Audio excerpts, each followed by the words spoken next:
বিলাল আজান দিল, একদিন দুই দিন করে আজান দিল, গোটা এলাকার মানুষ মুখরিত হয়ে গেল। বিলাল আজান শুনে মানুষ পাগল পারা হয়ে গেল। হঠাৎ করে আল্লাহর নবী বিশ্ব ওনার 63 বছরের জিন্দেগি শেষ হয়ে গেল। আজরাইলকে আল্লাহ পাঠাইলেন, আমার বন্ধুকে দুনিয়া থেকে উঠে আনো।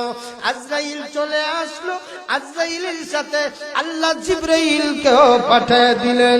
জিবরাইল বাবে মুহাম্মদ নবীজির দরজার সামনে এসে বলেন, ওগো নবীজি, আল্লাহ আপনার দরবারে আজরাইলকে পাঠিয়ে দিল। আল্লাহ রাব্বুল আলামিনের হাবিব বিশ্ব নবীজি উনি ডাক দিয়ে বলেন, এই মুহূর্তে কেন আমার দরবারে আজরাইল চলে আসলো? জিবরাইল ডাক দিয়ে বলেন, ওগো নবীজি, আল্লাহ আপনাকে এই মুহূর্তে দুনিয়ার থেকে বিদায় হওয়ার জন্য প্রস্তাব দিয়ে পাঠাইছেন। আপনি ইচ্ছা করে এই মুহূর্তে আল্লাহর কাছ থেকে চেয়ে লম্বা জিন্দেগি আনতে পারবেন। আপনি ইচ্ছা করলে মুহূর্তের ভিতরে আল্লাহ আপনাকে হায়াত আরো বাড়ায় দিবে, লম্বা জিন্দেগি দান করে। আল্লাহ আমাকে পাঠিয়ে দিয়েছেন আপনার কাছ থেকে অনুমতি নেওয়ার জন্য। আজরাইল চলে আসলো। জিবরাইল ডাক দিয়ে বলেন, হাবিব আবার আল্লাহ পাঠিয়ে দিয়েছেন আপনি আপনার মাসুকে আলাগির দরবারে চলে যাওয়ার জন্য। আপনি যদি রাজি হন, আজরাইলের মাধ্যমে আপনার জানি মুহূর্তে কবজ করা হবে। আল্লাহর নবী বিশ্ব নবী বলেন, আমার মাসুক আমার আল্লাহ আমার জান কবজ করার জন্য প্রস্তাব দিয়েছে।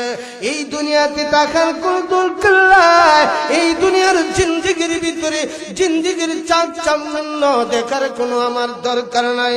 আমার দুনিয়া থেকে বিদায় হইতে হবে, আমার রফিক আলার দরবারে আমার চলে যাইতে হবে। ও মিঠা মনবাসী, আল্লাহর নবী বিশ্ব নবী উনি দুনিয়া থেকে বিদায় হয়ে গেলেন, ইন্তেকাল হয়ে গেল। আরব আমিরাতের ভিতরে কান্নার রুল পড়ে গেল। আমার ঘটনা বলা উদ্দেশ্য নয়, ইমান কি জিনিস। নবীজি দুনিয়া থেকে বিদায় হয়ে গেল, মদিনা নীরব হয়ে গেল, আরব আমিরাত একদম নিস্তব্ধ হয়ে গেল। কোনো আওয়াজ নাই, কোনো হই হুল্লা নাই, কোনো গুঞ্জন নাই। মদিনার ছোট বাচ্চাটা পর্যন্ত কান্দে, যুবকও কান্দে, মুরব্বীও কান্দে, সমস্ত মানুষ গুনগুন করে কান্দে। আবু বকর ডাক দিয়ে বলেন, কে গো, আমার নবীজি বিদায় হয়েছেন, এই কথাটা কোনো মানুষ বলতে পারবে না। আল্লাহর নবীর আশিক আবু বকর উনি গুনগুন করে কান্দে, উসমানও কান্দে, আলীও কান্দে। আবু বকর রাগান্বিত হয়ে গেলেন, আবু বকর রাগান্বিত হয়ে গেলেন। খলিফাতুল মুসলিমিন উমর উনি রাগান্বিত হয়ে গেলেন। মদিনাবাসীরা, নবীজি বিদায় হয়ে গেছেন, এই কথা কোনো মানুষ কোনোদিন বলতে পারবেন না। আমার নবীজি বিদায় হওয়ায়, আমার নবী বিদায় হওয়ার মতো কোনো অবকাশ নেই, কেউ বলতে পারবে না। নবীজি বিদায় হয়ে গেলেন, ইন্তেকাল হয়ে গেল। আল্লাহর নবী দুনিয়ার থেকে বিদায় হয়ে গেলেন। একদিন দুই দিন তিন দিন পরে খলিফাতুল মুসলিমিন উমর উনিও কাঁদতে কাঁদতে বেহুশ হয়ে গেলেন। এবং হযরত বিলাল উনি মদিনাতুল মুনাওয়ারায় মুয়াজ্জিনের মেহরাবের ভিতরে বসিয়া বসিয়া কান্দে। উনি কথা বলেন, একা একা বলেন, আর মনে মনে বলেন, যেই দেশে নবী নাই আমি বিলাল থাকার কোনো দরকার নাই। জুরে কোন আল্লাহু আকবার।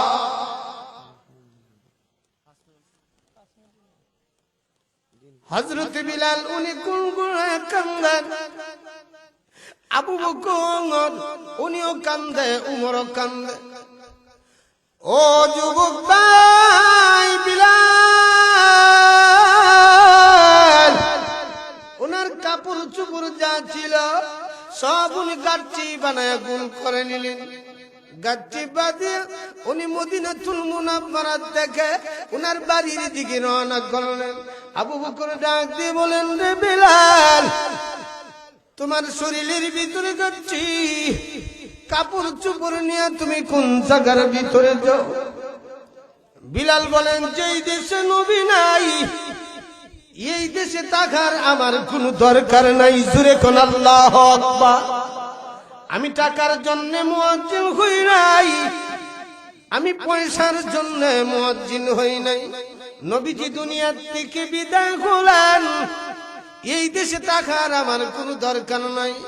কারণ খানার ভিতরে বসলেই বিশ্ব নবীজির প্রতি ছবি আমার চৌকের ভিতরে বাস্ত, জুড়ে কোন আল্লাহু আকবার। এই নবী দুনিয়াতে নাই, আমি বিলাল টাকার কোনো দরকার নাই। গাঠি বুঝকা বেঁধে বিলাল চলে যাওয়ার জন্য রওনা হয়ে গেল। যুবক ভাইরা আমার, যেই কথাটুকু বলতেছিলাম, বিলালের তো ইজ্জত কেমনে হলো? বিলালের তো ইজ্জত হওয়ার একমাত্র কারণ হলো ঈমান, জুরে কোন ঠিক কিনা? আল্লাহ এই কথাটাই পবিত্র কোরআনের ভিতরে বলেন, যারা আমি আল্লাহর উপরে ইস্তেকামত করবে, আমি আল্লাহকে প্রভু মানবে, আমি আল্লাহ রব, আমি আল্লাহ সব আসমান জমিনের সব কিছুর মালিক, এই কথা যে বিশ্বাস করবে, ইস্তেকামত করবে, তার জন্য কোনো চিন্তা নাই, তার জন্য কোনো টেনশন নাই। আমি মহান আল্লাহ তার যেই পরিমাণ মাল দুনিয়াতে দিলাম, আমি আল্লাহর উপরে বিশ্বাস করার কারণে আমি আল্লাহ তার মালের ভিতরে আরো 10 গুণ বরকত বাড়ায়া দিব। সত্য হলো বিশ্বাস করতে হবে কার উপরে? আরো জোরে কোন? আল্লাহর উপরে বিশ্বাস। ইস্তেকামত করলে আল্লাহ বলেন, বান্দা তোর কোনো চিন্তা নাই, তুই চলাফেরা কর, খাওয়া দাওয়া কর, উঠা বসা কর, চাকরি কর, কর্ম কর, যে যে অবস্থানে আছস অবস্থানের উপরে তুই অবিচল থাইকা তোর জিন্দেগি পরিচালনা কর। তোর কখন কি দরকার তোর কোনো চিন্তা নাই, আমি আল্লাহ তোরে কমপ্লিট করে দিব, পরিপূর্ণ করে দেব। তোর কোনো চিন্তা নাই, তোর কোনো ডর নাই। আমার জান মাল টাকা পয়সা যা আছে আমি আল্লাহ সব তোরে দিলাম। আমার উপরে ইস্তেকামত কইরা তোর জিন্দেগি চালালি, তোর ভরণ পোষণের দায়িত্ব আমি আল্লাহর হাতে উঠায়া দিলাম। আল্লামা জালালউদ্দিন রুমি বলেন, যেখানে কোরআন হাদিসের আলোচনা করা হয়, এই জায়গায় যদি কোনো মানুষ আসেন বসেন আল্লাহর ভয় নিয়ে, এই মানুষটাকে মহান আল্লাহ জান্নাতুল মাওয়ার মেহমান বানায়া দেন। এত আস্তে সুবহানাল্লাহ, জোরে কন্না সুবহানাল্লাহ। हर के दर्द खौफ हक दर्दील मदम, हर के दर्द खौफ हक दर्दील मदम, जन्नतुल मअवा दहद उरा मकम, जन्नतुल मअवा दहद उरा मकम। रे जो তোমার অন্তরের ভিতরে যদি গো আল্লাহর ভয় অন্তরের ভিতরে নিয়া, যেই জায়গার ভিতরে কোরআন হাদিসের আলোচনা করা হয়, এই জায়গার ভিতরে কোন মুমিন বান্দা এই জায়গার ভিতরে আল্লাহর ভয় নিয়ে যদি বসেন, আল্লামা জালালউদ্দিন রুমি ওনার কিতাবের ভিতরে বলেন, বান্দারা আল্লাহর ভয় নিয়ে বসেন কারণে আল্লাহ তোমাকে জান্নাতুল মাওয়ার মেহমান বানায়া দিবে। জালালউদ্দিন রুমি ওনার কিতাবের মধ্যে বলেন, কোরআন হাদিসের মাহফিলে গেলে বাহিরের 2টা কান তুমি বন্ধ করে রাখবা, জবানটা বন্ধ করে রাখবা, অন্তরের কান দিয়া কথাগুলা শুনবা, এর বিনিময়ে আল্লাহ তোমাকে জান্নাতের নিয়ামত দান করবে। আমার ভাইয়েরা, সহিহ বুখারী শরীফের হাদিস, আল্লাহর নবী বলেন, কোন মানুষ জান্নাতের বাগানে যদি আসেন বসেন, বসলেই মহান আল্লাহ বান্দার জীবনের সকল সগীরা গুনাহ মাফ করে দেন। মুহাদ্দিসিনে কেরাম হাদিসের ব্যাখ্যার মধ্যে লিখছেন, এই জায়গার ভিতরে বসে আল্লাহর ডর ভয় অন্তরের ভিতরে নিয়া দিলটা নরম করে চোখ থেকে 2-1 ফোঁটা পানি যদি বাহির হয়ে যায়, সেই চোখের পানি নাকের ডগায় আসার আগে আগে মহান আল্লাহ বান্দার জীবনের সকল কবিরা গুনাহ মাফ দিয়া বাড়িতে পৌঁছান। আমার ভাইয়েরা, আমরা এখানে আসছি দুনিয়ার কোনো লাভের জন্য নয়, দুনিয়ার কোনো মুনাফার জন্য নয়, একমাত্র আমাদের আসার কারণটা হলো আল্লাহকে পাওয়ার আশায়। জুড়ে কোন ঠিক কিনা?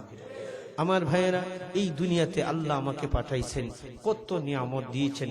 এই নিয়ামত গুলোর হিসাব দেওয়ার মতো ক্ষমতা আমার নাই, এই নিয়ামত গুলোর হিসাব দেওয়ার মতো আমার কাছে যোগ্যতা নাই। সমস্ত নিয়ামত বাদ দিলাম, আমি আমার মাথার থেকে নিয়ে পা পর্যন্ত আল্লাহ যে আমাকে এত নিয়ামত দিয়েছেন, চক্ষু ভালো রেখেছেন, কান ভালো রেখেছেন, বডি ভালো রেখেছেন, কথা বলার ক্ষমতা দিয়েছেন, হাত দিয়েছেন, সুস্থ বডি দিয়েছেন, সুন্দর চেহারা দিয়েছেন, এটা কি আল্লাহর নিয়ামত নয়? জুড়ে কম। আমার মতো কত ভাই, ও কিশোরগঞ্জের ভাইয়েরা, মিঠামনের ভাইয়েরা, আমার মতো কত ভাই আছে, সে পা দুইটা নাই, রেল স্টেশনে গড়াগড়ি করে ভিক্ষা করে। জুড়ে কম। আমার মতো কত ভাই, সুন্দর দেহ আছে ঠিকই, সুন্দর ডাক্তার আছে ঠিকই, বডি আছে ঠিকই, কিন্তু চোখ দুইটা নাই, অন্ধ। জুড়ে কোন ঠিক কিনা? আমার মতো কত ভাই, আপনাদের কাছে কথাগুলা তিতা লাগতে পারে, আমার মতো কত ভাই মুখ আছে ঠিকই, কিন্তু কথা বলার মতো যোগ্যতা তার নেই। জুড়ে কোন। আল্লাহ যে আমাকে এত নিয়ামত দিয়েছেন, আল্লাহ যে এত গুণ আমার দেহের ভিতরে, আমার বডির ভিতরে দিয়েছেন, আয়না দিয়া চেহারাটা দেখা আয়না দিয়া চেহারাটা দেখা যুবক প্রাণের বন্ধু, আপনারা প্রজন্মের ভবিষ্যৎ, আপনারা প্রজন্মের জ্যোতি, আপনাদের মাধ্যমে সমাজ পরিবর্তন হয়, আপনাদের মাধ্যমে দেশ পরিবর্তন হয়, আপনাদের মাধ্যমে মহল্লা পরিবর্তন হয়। যেই গ্রামের যুবক সমাজ সচেতন, সেই গ্রাম মদ, গাঁজা, ইয়াবা, ইফটিজিং, যৌতুক, দর্শন সব থেকে সমাজ হেফাজত তাকে জুড়ে কোন টিকবে না। এই জন্য আমার ভাই, আল্লাহ যে আমাকে এত নিয়ামত দিয়েছেন, আয়না যে চেহারাটা দেখা একটা যুবক তো এই কথা বলি নাই আলহামদুলিল্লাহ, কইছি কোনদিন না।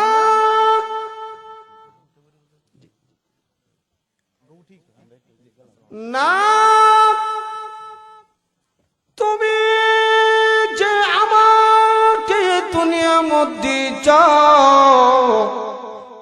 আল্লাহ আমার কিছুই ছিল না, তুমি আমাকে সুন্দর বানায় দিয়েছ। জুড়ে কোন ঠিক কিনা? আমার কথার বলার ক্ষমতা নেই, তুমি আমাকে কথা বলার ক্ষমতা দিয়েছ। আমার চলাফেরা করার মতো কোন যোগ্যতা ছিল না, আল্লাহ তুমি আমাকে যোগ্যতা দিয়েছ। প্রভু, তুমি যে আমাকে এত নিয়ামত দিয়েছ, আল্লাহ আমি নিয়ামতের শুকর আদায় করলাম, নিয়ামতের গুণকীর্তন আমি গাইলাম। তুমি আমাকে সুস্থ বানায়া দিয়েছ, তুমি আমাকে সুস্থ একটা বলিদান করে দিয়েছ। এত সুন্দর তুমি আল্লাহ আমাকে দিয়েছ, আমার তোমার নিয়ামতের শুকর আমি আদায় করলাম। আল্লাহ বলেন, রে গোলাম, এইভাবে যদি তুমি আমার শুকর আদায় করো, তোমাকে আমি আল্লাহ যেই পরিমাণ নিয়ামত দিয়েছি, শুকর আদায় করার কারণে তোমার নিয়ামতের ভিতরে আমি মহান আল্লাহ আরো 10 গুণ বরকত বাড়ায়া দিলাম। তোমাকে আমি জমি দিয়েছি, এই জমিগুলোর মালিক তুমি নই, আমি আল্লাহ। জুড়ে কোন ঠিক কিনা? তুমি যদি শুকর আদায় করো, এই জমিনের ভিতরে আমি আল্লাহ আরো 10 গুণ বরকত বাড়ায় দিব। খলিফাতুল মুসলিমিন উমর, ওনাকে আল্লাহ যেত নিয়ামত দিয়েছেন, নিয়ামত গুলোর শুকর উনি আদায় করলেন। আল্লাহ বলেন, উমর রে, তুমি নিয়ামতের শুকর আদায় করছ, এই জন্য শুধু নিয়ামত তোমাকে আমি আল্লাহ দেই নাই, তুমি দুনিয়ার মানুষকে জানায় দাও, দুনিয়াতে যত মানুষ আছে আমি আল্লাহর শুকর গুজারি যদি হয়, আসমান থেকে নিয়ে জমিন পর্যন্ত যত মাখলুক তৈরি করেছি, সকল মাখলুক গুলো বান্দার জন্য আমি আল্লাহ গোলাম বানায় দিব। জুরে কোন সুবহানাল্লাহ। গাছ আপনার কথা মানবে, জমিন আপনার কথা মানবে, পাহাড় আপনার কথা মানবে, দরিয়া আপনার কথা মানবে, পর্বতগুলো আপনার কথা মানবে, চন্দ্র সূর্য আপনার কথা মানবে। রে মিঠা মনবাসী, সত্যগুলো শুকুর আদায় করতে হবে। এই জন্য আমার তেলাওয়াতকে তো আয়াতের ভিতরে আল্লাহ বলেন যে দুনিয়ার মানুষ আমি আল্লাহ এক, আমি আল্লাহ অস্তিত্ব এক, আমি আল্লাহ।